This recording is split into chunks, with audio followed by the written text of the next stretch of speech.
Back the Buffalo, written by Marcy Randon, illustrated by Alexander Zolotek. Focus question: how will raising a herd of buffalo affect Tony and his tribe? Hurry and get dressed, Tony's mom said from his bedroom doorway. Uncle Roger and Annie are waiting for you. Tony rolled out of bed.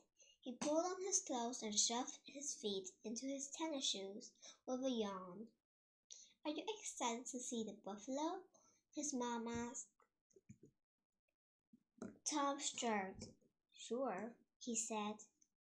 Tom didn't really see what was so exciting about the reservation getting a buffalo herd. His cousin Annie was way more excited about it than he was. Annie and Uncle Roger were waiting outside in Uncle Roger's pickup truck. Tony hopped in. As they rode along, Uncle Roger told Tony and Annie about the buffalo they are going to see. The Red Lake Tribal Council voted to raise the buffalo herd, he said. Some of the meat will be shared among the tribe. Some of it will be sold, and so the tribe can buy more buffalo. It's a part of the tribe's larger effort to create sovereignty for us. What does that mean? Asked Tony. It means we grow vegetables to raise animals locally, said Annie. That would be cool, said Tony. The buffalo is important to that effort, Uncle Roger explained. They've always taken care of our people. They gave us food, a hive for clothes and shelter, and bones to make utensils. Really? Asked Tony. Like what? Soup ladles, needles, and all kinds of tools, Annie answered. Annie loved history. Asked her anything about the Ojibwe history and she knew the answer. Tony thought that history was boring. What's so important about something that happened a long time ago? Even the sinew that the tissue that connected the muscles and bones was dried and used as thread. Annie went on. Well, he said. He had to admit that was really interesting. Every part of the buffalo was used, Uncle Roger said. Not many people practice these skills today, but with the herd on our lands, we can start to relearn them. As Annie and Uncle Roger talked, Tony watched the lakes and trees of the Red Lake Reservation disappear behind them. The land turned farmland with fields and cows behind the fences. Why is the buffalo ranches so far away? Asked Tony. Both cousins lived on the shore of Red Lake, surrounded by trees. Uncle Roger described the prairies of South Dakota, where the buffalo were calming.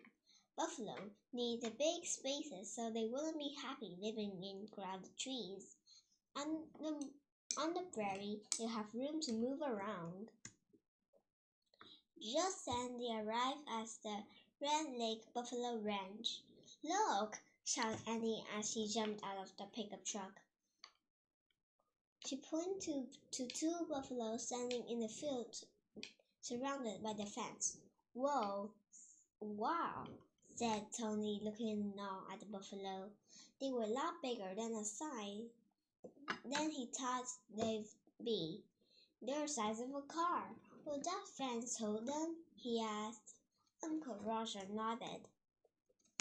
They'll lead so far over the gate, though, Uncle Roger warned.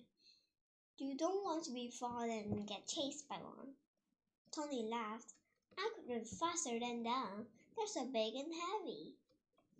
Buffalo can run up to 35 miles an hour, Can you run that fast? Said Annie. Whoa, said Tony. He shook his head no. Effort isn't just about food, said Uncle Roger. It's a way to reconnect with our heritage. It's helped us a cultural and historic connection to the land strong again. As a tribe, we learned how to take care for the buffalo and how the buffalo care for us. The chieftain leaned over the fence as they admired the animals. History wasn't his favorite subject, but Tony was starting to understand Annie's excitement. Can we come and see them tomorrow? He asked. Uncle Roger smiled and nodded. Red Lake Buffalo Ranch. Buffalo are cow-like animals sold to native peoples of the Great Plains. The species is known as the American Bisson, but they are commonly called buffalo in North America. Giant herds of buffalo once roamed the plains. In the 80,000s, however, the U.S. government told settlers and soldiers to kill buffalo. They wanted to force the native peoples to give up their ways of life. The number of buffalo dropped from tens of millions to a few hundred by the end of the 80s. By the Red Lake Nation, the band of the Plains Ojibwe people in the northern Minnesota started the Red Lake Buffalo Ranch in 2019. Red Lake Nation is one more than the 65 native nations that belong to the Tribal Buffalo Council, ITBC. The ITBC is working to restore buffalo population on the tribal lands. Since 1991, it has grown into a buffalo population on the tribal land more than 20,000. Illustrate reservation, the land that the U.S. government wants for native people to live on. Food sovereignty, the right to produce or provide healthy, cultural, appropriate food using environment-friendly methods. Connections, writing, research to learn more about the Red Lake Buffalo Ranch.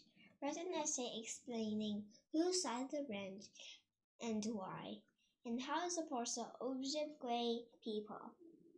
Social studies, choose an organization in your community that helps provide people with locally grown food. Create a presentation about the organization and share with the class.